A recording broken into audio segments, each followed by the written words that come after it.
சிவா லேசாக சிரித்துவிட்டு வாட்சை பார்த்தான்.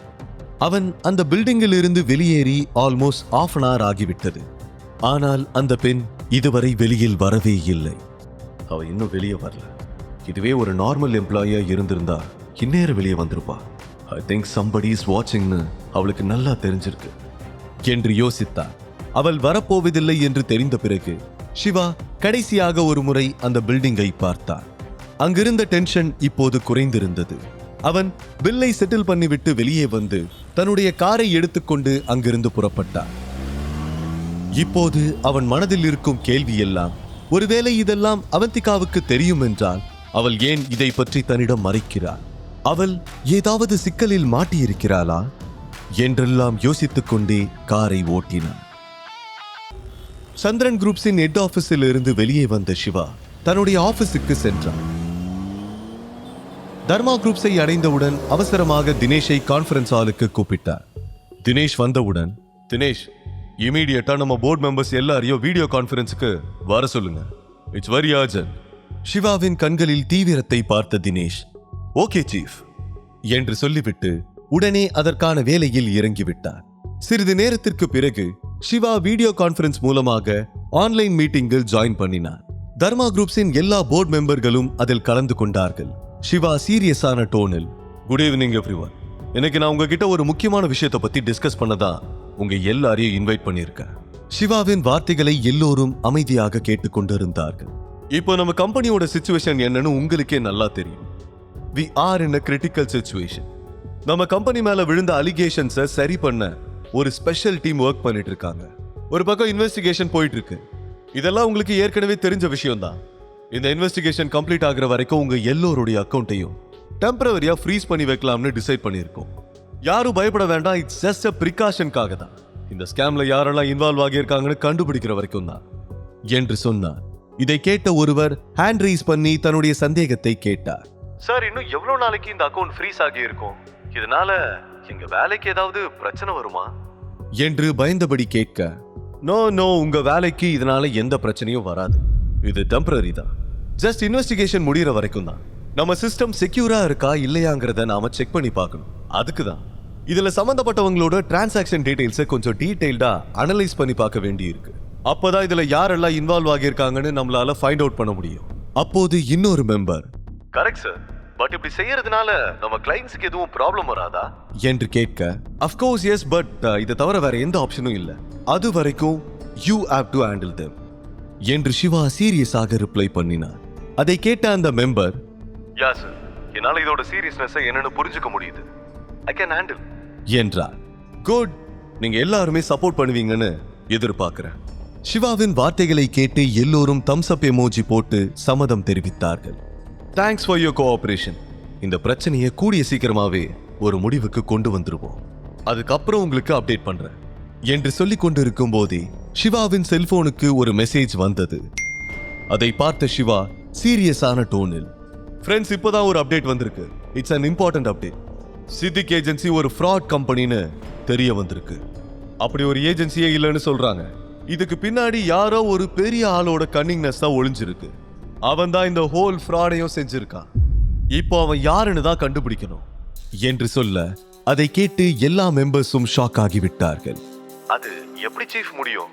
நாங்க அந்த கம்பெனியை பத்தி கம்ப்ளீட்டா செக் பண்ணி பார்த்தோமே என்று ஒருவர் சொல்ல, சிவா சீரியஸாக, எஸ், பட் அவங்க ரொம்ப பிரில்லியண்டா செயல்பட்டிருக்காங்க. அவங்க ஃபேக் டாக்குமெண்ட்ஸையும் ஃபேக் ஐடென்டிட்டிஸையும் கிரியேட் பண்ணியிருக்காங்க. ஆனா இது எல்லாமே இந்த ஸ்கேமோட ஒரு பார்ட் தான் என்றார். உடனே ஒரு மெம்பர், இப்போ என்ன பாஸ் பண்றது? இவங்க தேவையில்லாம நமக்கு ரொம்ப பெரிய டேமேஜை ஏற்படுத்திட்டாங்க. இவங்களை சும்மா விடக்கூடாது பாஸ்.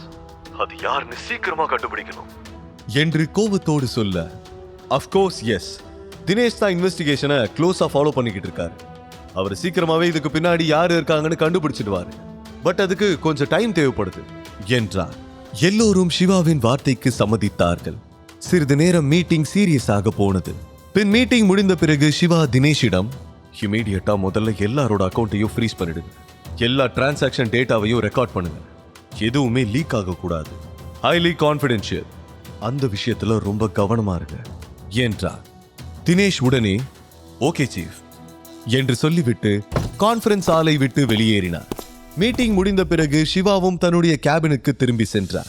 பிறகு அமெரிக்காவுக்கு கால் செய்து கம்பெனி சார்பாக மிகப்பெரிய டீல் பற்றி பேசினார். Yes, I understand. எவ்வளோ சீக்கிரம் முடியுமோ அவ்வளோ சீக்கிரம் we have to finalize our business deal in Nigeria. நான் எல்லா டீடைல்ஸையும் செக் பண்ணிட்டேன். Everything is fine. சோ நைஜீரியாலையும் நம்ம மார்க்கெட்டை எக்ஸ்டெண்ட் பண்ண போறோம் என்றார். மறுமுனையில் இருந்த குரல், Siva, are you sure this deal is safe? ஏன் கேக்குறேன்னா நைஜீரியால பிசினஸ் பண்றது கொஞ்சம் ரிஸ்க், அதான் கேக்குறேன் என்று சொன்னது. அதற்கு சிவா, ட்ரூ, பட் நான் எல்லா ஆஸ்பெக்ட்ஸ்லயும் செக் பண்ணிட்டேன். நம்ம ஆளுங்க ஆல்ரெடி இது சம்பந்தமா ஃபீல்ட் ஒர்க் பண்ணிட்டு தான் இருக்காங்க. இந்த டீலை பொறுத்த வரைக்கும் நம்ம ப்ராஃபிட் மார்ஜின் ரொம்ப ஹை, பட் அதுக்காக நாம இதை பண்ணல. we have to expand our business all over the world. அதுக்கு தான் என்றார். பின் அவன் காலை கட் செய்தான். இந்த நைஜீரியா டீல் ஒரு மிகப்பெரிய ஆப்பர்ச்சுனிட்டி என்று அவனுக்கு தெரியும்.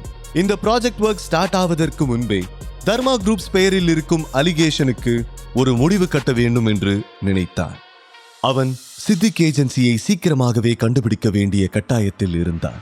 இல்லை என்றால் அந்த நபர் எஸ்கேப் ஆக கூட வாய்ப்பு இருக்கிறது. அப்படி நடந்துவிட்டால் தர்மா குரூப்ஸுக்கு அது மிகப்பெரிய அடியாக இருக்கும். சிவா கம்ப்யூட்டரை திறந்தான். அப்போது தினேஷ் வாசலில் நின்றபடி கண்ணாடி டோரை தட்டி உள்ளே வருவதற்கு பர்மிஷன் கேட்டார். சிவா ஜாடையாக 2 மினிட்ஸ் அவரை வெயிட் பண்ண சொல்லிவிட்டு சீரியஸாக வேலை செய்தார். கதவுக்கு வெளியில் தினேஷும் தேவும் பேசிக் கொண்டிருந்தார்கள். தேவ் மிகவும் டென்ஷனாக இருந்தார். அவன் முகம் பயத்தில் வெளுத்து போயிருந்தது. தினேஷ் அவனை சமாதானப்படுத்திக் கொண்டிருந்தார். நான் சொல்ற வரைக்கும் தயவு செஞ்சு நீ வாயை திறக்காத. நான் எல்லாத்தையும் பேசிக்கிறேன். நீ கொஞ்சம் அமைதியா நான் சொல்ற மாதிரி செய். அது போதும், சரியா என்றார். தேவ் சரி என்று தலையசைத்தார். சிறிது நேரத்திற்கு பிறகு சிவா இருவரையும் உள்ளே கூப்பிட்டார். இருவரும் உள்ளே நுழைந்தார்கள். உள்ளே நுழைந்த அடுத்த நிமிடமே தேவ் சிவாவிடம் மன்னிப்பு கேட்க ஆரம்பித்தார். Sir, I am very very sorry sir. நான் பெரிய தப்பு பண்ணிட்டேன். ஆனா இப்போ நான் மாறிட்டேன் சார். எனக்கு ஒரே ஒரு வாய்ப்பு கொடுங்க சார், ப்ளீஸ் என்றார். சிவா தேவை திரும்பி கூட பார்க்கவில்லை. அவன் கம்ப்யூட்டரில் சின்சியராக ஏதோ வேலை பார்த்து கொண்டிருந்தார். தினேஷ் முன்னோக்கி வந்து, சீஃப், தேவ் நடந்ததை நினைச்சு ரொம்ப கில்ட்டியா ஃபீல் பண்றான். அவன் தன்னுடைய தப்பு சரி செய்யணும்னு நினைக்கிறான். எனக்காக அவனுக்கு ஒரே ஒரு வாய்ப்பு கொடுங்க சீஃப். இனிமே இந்த மாதிரி ஒரு தப்பு அவன் செய்யவே மாட்டான் என்றார். சிவா சிறிது நேரம் யோசித்த பிறகு தேவை திரும்பி பார்த்தான். லுக் தேவ், லைஃப் யாருக்கும் செகண்ட் சான்ஸ் கொடுக்காது. வாய்ப்பு வரும்போது நாம தான் பயன்படுத்திக்கணும். எனிவே, நான் உனக்கு ஒரு சான்ஸ் தரேன். Don't waste. உன் வேலையை ஹானஸ்டாகவும் டெடிகேஷனாகவும் பண்ணு. எனக்கு போய் சொல்றவங்களையும் லேசியா இருக்கிறவங்களையும் சுத்தமா பிடிக்காது. இதெல்லாம் மனசுல வச்சுக்கிட்டு ஒர்க் பண்ணு. உனக்கு நிஜமாவே லைஃப்ல முன்னேறணும்னு ஆசை இருந்தா அதை நீ ஒர்க்ல காமி. உன்னை நான் தினேஷோட அசிஸ்டண்டா அப்பாயிண்ட் பண்றேன். அவர் உனக்கு வேலையை கத்து கொடுப்பார். பட் ஒரு விஷயத்தை நல்லா ஞாபகம் வச்சுக்கோ. இது உனக்கு செகண்ட் சான்ஸ் மட்டும் இல்ல, லாஸ்ட் சான்ஸும் தான். இதை பயன்படுத்திக்கிறதும் பயன்படுத்திக்காம போறதும் உன் கையில தான் இருக்கு. சிவாவின் வார்த்தைகளை கேட்ட தேவ் மிகவும் சந்தோஷப்பட்டார். சர்ப்ரைஸ் டியர்ஸோடு, தேங்க்யூ சார், நிச்சயமா நான் உங்க நம்பிக்கையை காப்பாத்துவேன். நான் ரொம்ப ஹார்ட் ஒர்க் பண்ணுவேன் என்றார். சிவா ஸ்மைல் பண்ணிக்கொண்டே தலையை அசைத்தபடி, தினேஷ், தேவுக்கு எல்லாத்தையும் சொல்லிக் கொடுங்க. இனி தேவ் நம்ம டீம்ல ஒரு வேல்யூபிள் அடிஷனா இருப்பான்னு நான் நம்புறேன் என்றார். தேவ் மீண்டும் சிவாவுக்கு தேங்க்ஸ் சொல்லிவிட்டு தினேஷுடன் கேபினை விட்டு வெளியேறினான். அவன் இதயத்தில் மகிழ்ச்சி பொங்கியது. அவன் வாழ்க்கையில் ஒரு புதிய சாப்டர் ஆரம்பிக்க போவதாக நினைத்தான். அதே நேரம் பல கிலோமீட்டர்களுக்கு அப்பால் நார்த் சைடில் ஒரு பசுமையான பள்ளத்தாக்கில் இருக்கும் ஒரு அடர்ந்த காட்டுக்குள் IEQவை அழிக்க தீவிரமாக ஒரு பிளான் நடந்து கொண்டிருந்தது. அந்த காட்டின் பசுமையான அழகை பார்த்து மயங்காதவர்கள் யாருமே இருக்க முடியாது. உயரமான மலைகளும் பாயும் ஆறுகளும் மனதை கொள்ளையடித்துவிடும். ஆனால் அழகுக்கு பின்னால் ஆபத்தும் மறைந்திருக்கும் என்று சொல்வார்கள். அதே போல இந்த காட்டுக்கு பின்னாலும் ஒரு ஆபத்தான பிளான் நடந்து கொண்டிருந்தது.